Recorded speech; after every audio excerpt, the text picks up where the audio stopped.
The first time I met Ethan Miller, he was a ghost of a boy lingering on the edge of his own front porch. I was hauling my recycling bin to the curb, the plastic wheels grinding a familiar complaint against the pavement. A movement caught my eye, a slight figure, pale as the white siding of the Miller's house, half hidden behind a column. He had that tousled, sandy hair that looked perpetually windswept, even on a still Ohio afternoon, and wide, watchful blue eyes that took in everything and gave nothing back. His mother, Linda, a woman whose energy could power small appliances, had waylaid me the week before. "Lucas," she'd said, her voice a bright, practiced chirp. "I hear you're a whiz with numbers. A financial analyst, right?" I'd nodded, already sensing the request forming in the air between us. "My Ethan is struggling with math. 7th grade. It's like a foreign language to him." I was wondering, since you're right next door, she'd offered a sum that was more than generous for tutoring a neighbor's kid, a quiet plea in her eyes that contrasted with her brisk tone. I wasn't a teacher, but numbers were a language I spoke fluently, a clean,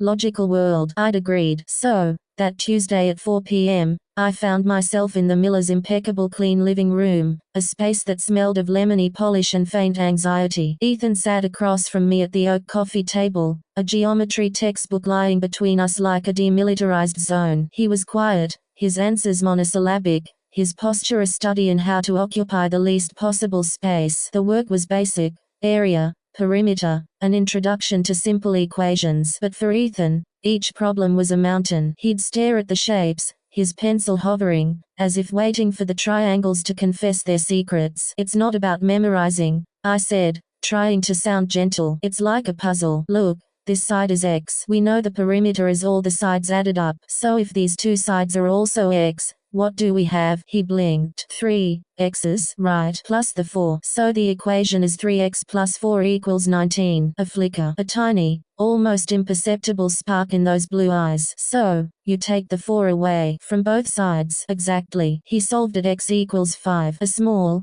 tentative smile touched his lips. It felt like a victory. This became our rhythm. Tuesdays and Thursdays, 4 to 5 p.m. Ethan was shy, painfully so, but not unintelligent. His mind worked in careful, deliberate steps. He lacked confidence, not capability. He loved animals, I learned. He'd sometimes mention a wounded bird he'd seen or the neighbor's cat he liked to watch. Math was an abstract terror, but the real, tangible world held his focus. Weeks turned into a month. Linda was effusively grateful, always pressing a plate of cookies or a coffee into my hand. Ethan's grades inched up from D's to solid C's. It was normal, rewarding, even. The first oddity was so small I almost dismissed it. I'd given him a problem about calculating the area of a composite figure, a rectangle attached to a triangle. He'd been stuck. I'd left him to wrestle with it for a moment while I used the bathroom. When I returned, the problem was solved. Not just solved, but the work was shown in a neat, logical sequence that was different from the method I'd been teaching him. It was elegant,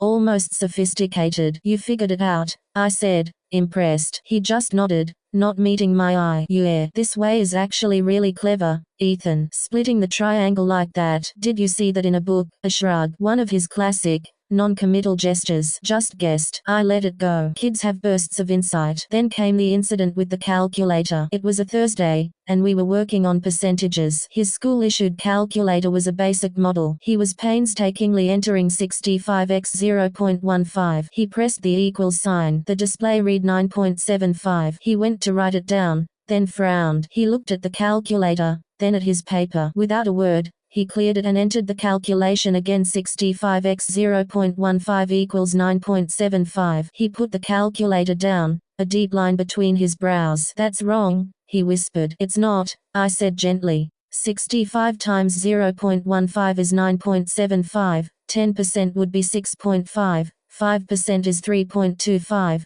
so 15% is 9.75. See? He wasn't listening to me. He was staring at the calculator with an intensity that was unsettling. Not frustration, but something else, a profound, focused certainty. He picked it up a third time, his fingers carefully tapping each button. 6, 5, x, 0, 1, 5, equals 9.75. He held the calculator in both hands, his gaze locked on the liquid crystal display. The room was silent except for the hum of the refrigerator. Then, the number on the screen flickered. It wasn't a power glitch. It was a deliberate, digital morph. The 9.75 seemed to pixelate, dissolve, and reconstitute itself. 9.975. My breath caught in my throat. I stared. I must be tired. I blinked hard. The display now clearly read 9.975. Ethan let out a small, satisfied sigh and wrote down the number. There, he said, as if everything was now right with the world. Ethan, I said, my voice strangely tight. What just happened? He looked at me, his expression returning to its usual blank placidity. It was wrong. It fixed it. Calculators don't just fix themselves. He just shrugged, the mystery already buried under layers of preteen apathy. This one did. I picked up the calculator. I pressed clear, then entered 65x 0.15 again. 9.75. I did it 5 times. 9.75. Every single time. My heart was thumping a strange rhythm against my ribs. I'd seen it. I'd seen it change. Can I see that again? I asked, trying to keep my tone light. But the moment had passed. Ethan had moved on, now correctly calculating 15% of 65 as 9.75 as if nothing had ever been amiss. I spent the rest of the session in a daze, my eyes constantly darting to that innocuous plastic device. I told myself I'd imagined it. I strain, a trick of the light. But the memory of that digital flicker, that quiet, solid certainty in Ethan's face, wouldn't leave me. The normalcy that returned over the next 2 sessions felt like a thin veneer. I watched him more closely. His quietness now seemed less like shyness and more like containment. He'd often pause, not in confusion, but as if listening to a distant, internal frequency. The breaking point,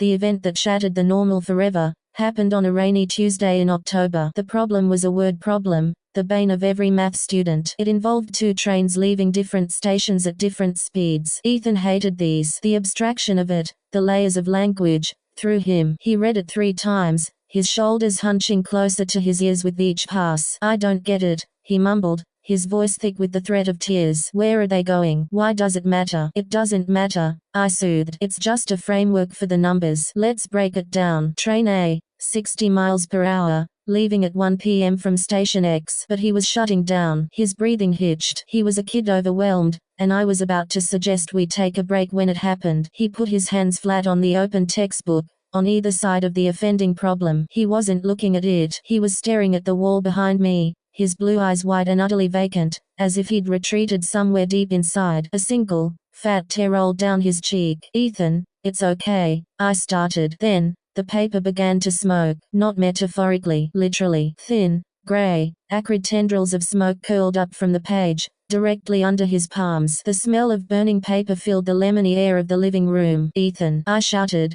lurching forward. He didn't flinch. His eyes remained glazed, distant. The smoke thickened. And then, where the word problem had been, the paper wasn't just burning, it was changing. The printed text, Train A leaves Station X at 60 miles per hour, seemed to melt. The ink ran, bubbled, and reconfigured itself. The smoke wasn't destroying the page, it was reforming it. Before my stunned eyes, the words vanished and new ones formed in a crisp, printed-looking font that was not the textbook's standard type. The new problem read, a peregrine falcon dives at 200 miles per hour. If it spots a pigeon 1,000 feet below, how many seconds will it take to reach it, assuming constant velocity and accounting for a 5% reduction in speed due to air resistance in the first 200 feet? Below the new text, as if printed by an invisible press, a detailed diagram of a falcon in a dive appeared, with force vectors neatly labeled. The smoking stopped. The paper was pristine, cool to the touch, and bore a completely new, impossibly complex physics problem. It was a problem far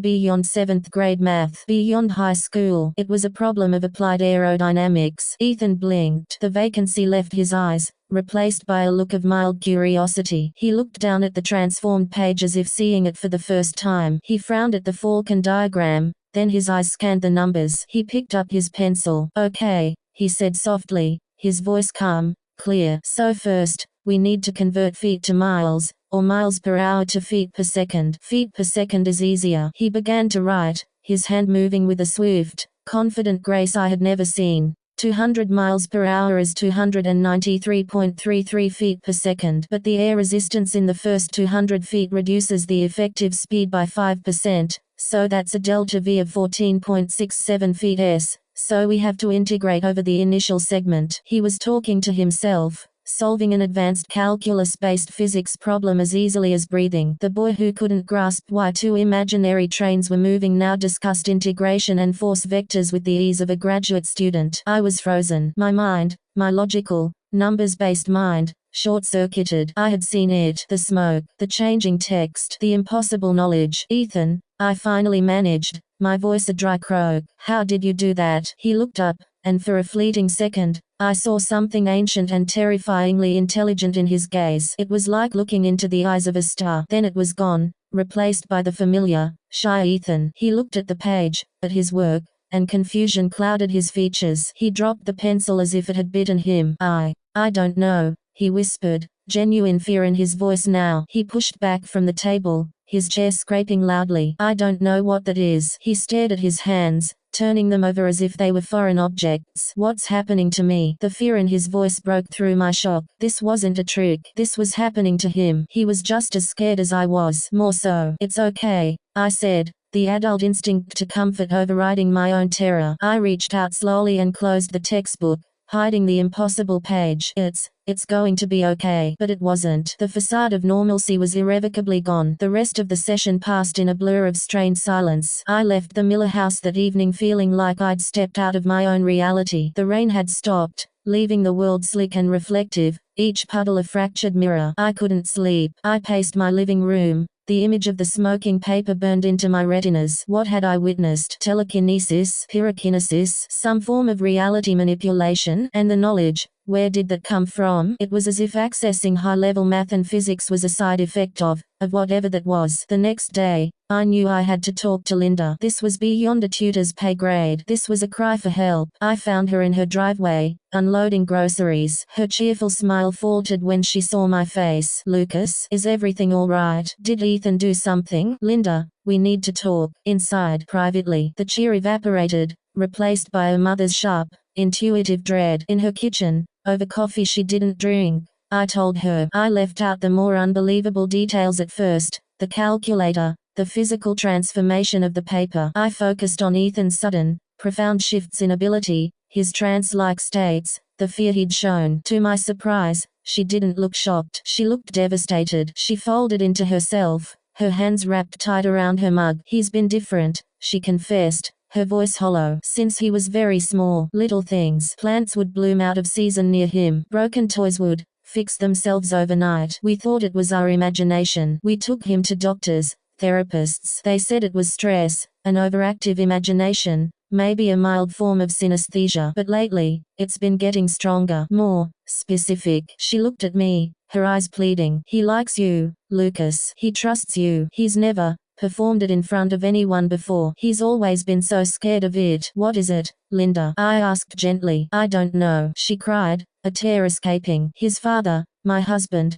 David, he wanted to ignore it, to pretend it wasn't happening. He said it would make Ethan a freak. He left us 6 months ago. Couldn't handle the weirdness. The word was a sob. My heart ached for her, for Ethan. They were adrift in something incomprehensible. We have to get him proper help, not just therapists. People who might understand. Phenomena. Who? She whispered. The government. Some lab. They'll take him away. They'll turn him into an experiment. She was right. The normal channels were closed. That left only one option. Understanding it ourselves. I made a decision. No more formal tutoring, I said. But I'm not abandoning him. Let me just spend time with him. Not as a tutor. As a neighbor. Let's see if we can understand this together. With rules. Safety. Linda agreed, her gratitude palpable. My relationship with Ethan changed that day. The pretense of normalcy was dropped. We met in my garage, which I'd hastily converted into a makeshift, fire-resistant workspace. I bought notebooks, a whiteboard,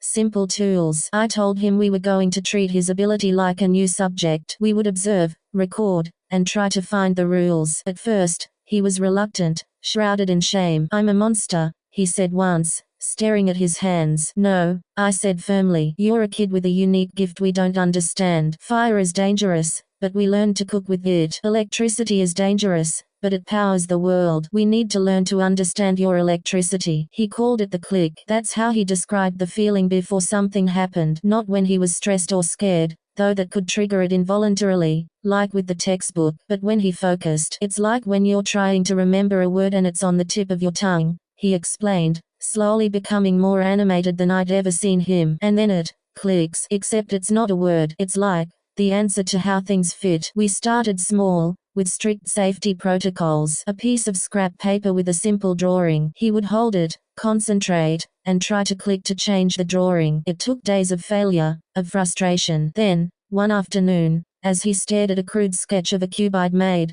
the paper shimmered, not with smoke, but with a heat haze effect. The lines of the cube softened, flowed, and reformed into a perfectly rendered, three-dimensional sphere, complete with subtle shading. It was stunning. The click, he breathed, a smile of pure, unadulterated wonder spreading across his face. It was the first real smile I'd ever seen from him. We documented everything. The click seemed to be a form of intuitive, reality-based problem solving. It wasn't magic in the fairy tale sense. It was as if he could subconsciously perceive the underlying mathematical and physical code of an object or a problem and, with immense focus, rewrite a tiny local piece of it. The calculator. He'd perceived the mathematical error in its display and corrected the electronic signal. The textbook. His mind, overwhelmed by the illogical problem of the trains, had rejected its framework and replaced it with a problem whose parameters made tangible, real-world sense to him, the falcon. His ability was tied to logic, to a deep, inherent understanding of systems. Chaos and abstraction hindered it. Concrete, systemic problems empowered it. One Saturday, we were working in the garage. His mother's old vacuum cleaner, a loud, wheezing beast,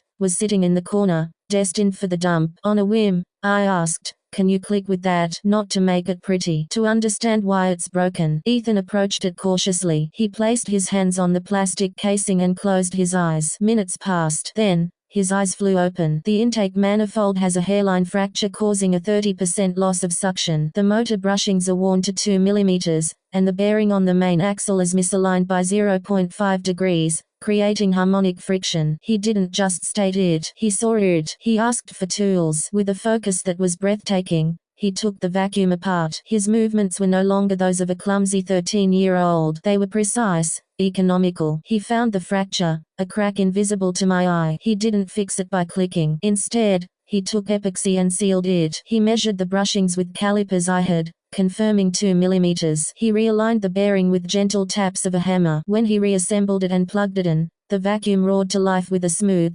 powerful hum it hadn't had in years. He hadn't rewritten its reality. He had simply understood it, down to its fundamental flaws, and used that understanding to guide his hands. This was the true potential, not parlor tricks, but profound comprehension. The joy in his eyes was transformative. He wasn't a freak. He was a mechanic, a physicist, an artist of reality. He had a purpose. Of course, it couldn't last. The world has a way of finding its miracles and trying to pin them to a dissection tray. David, Ethan's father, showed up unannounced. He'd heard rumors from a neighbor about Ethan spending a lot of time in the weird guy's garage. He arrived angry, accusing Linda of neglect and me of God knows what. He stormed into my garage during a session. Ethan was mid-click, holding a complex knot of wires and LEDs I'd cobbled together as a puzzle. The air was humming with that faint, static electricity feeling it got when he was deep in focus. "What the hell is going on here?" David boomed. He was a big man, his face red with anger and confusion. "Get away from my son." The interruption was violent, jarring. Ethan's focus shattered. The click didn't just stop, it backfired. A wave of distorted energy pulsed out from him. Not smoke, not heat, but a ripple of wrongness. The garage light bulb exploded in a shower of glass. The LED puzzle in Ethan's hands didn't just turn off, it inverted, the plastic casing seeming to flow like liquid for a second before solidifying into a twisted, impossible shape that defied geometry. My toolbox rattled, and every metal tool inside rang out at a perfect, painful A440 concert pitch. David staggered back, his anger replaced by primal fear. What was that?" Ethan was crying, trembling, curled into a ball. I'm sorry, I didn't mean to." David looked from his son to the grotesque sculpture that had been an electronic puzzle to the shattered light. The reality of what he'd refused to see crashed down on him. But his reaction wasn't understanding, it was terror. "He's dangerous," David whispered, then shouted it. "He's dangerous. You see, this is what I was talking about." He called the authorities. Not the police, but someone else. Men in unmarked sedans arrived within the hour. They wore casual clothes, but they moved with a coordinated, official precision. They had IDs from a federal research department I'd never heard of. They were polite, firm, and utterly chilling. They knew things. They used words like spontaneous localized reality alteration and high-value anomalous individual. Linda was hysterical. I tried to intervene, to explain we had it under control, but one of the men, a calm man with cold eyes named Agent Cooper, fixed me with a stare. Sir, you have been conducting unauthorized and highly dangerous experiments on a minor. You can either cooperate and help with a smooth transition, or you can be charged with endangerment and obstruction. The subject needs to be contained and studied for his own safety and the public's. Subject contained. The words were ice in my veins. Ethan looked at me, his face pale with terror. But as they led him to a car, a strange calm settled over him. He looked back at me, and in that look, I saw the ancient intelligence again. He gave a tiny, almost imperceptible nod. As Agent Cooper opened the car door for him, Ethan brushed his hand against the door frame. He paused for a half-second, his fingers resting on the painted metal. Then he got in the car. The men drove away with him and a devastated Linda in a separate vehicle. I stood in my driveway, the world feeling hollow and silent. It was over. They'd taken him. I'd failed him. Dejected, I walked back into my garage to clean up the aftermath. The twisted LED sculpture sat on the workbench. As I went to throw it away, I noticed something. The impossible angles, when viewed from a specific side, weren't random. They formed a sequence of numbers. A sequence I recognized. It was a precise longitude and latitude coordinate. My breath hitched. I rushed to the car door Ethan had touched. In the smooth paint of the door frame, where his fingers had lingered, a line of text had appeared, etched as if by an invisible laser. It wasn't a cry for help. It was data. It read, primary vehicle tracking frequency, 1.245 GHz. Encryption protocol, AES 256. Key rotation 6 hours. Destination likely within 300-mile radius. Signal dampening in vehicle suggests underground facility. He wasn't a passive victim. He had used the click, in that moment of supreme stress and focus, not to break, but to understand the system that was taking him. He'd understood their car, their tech, their protocols, and he'd left me a message. He wasn't just a kid with a power. He was learning to use it. They thought they were containing a subject. They had no idea they were trying to cage a mind that could eventually understand the very fabric of their cages, down to the atomic lock on the door. I looked at the coordinates, at the technical data now burned into my garage door frame. The normal life was gone, but a new purpose, a dangerous and impossible one, had taken its place. My neighbor's kid wasn't just a math student. He was a revolution waiting to happen, and he had just given me the first clue on how to find him. The real work was only just beginning.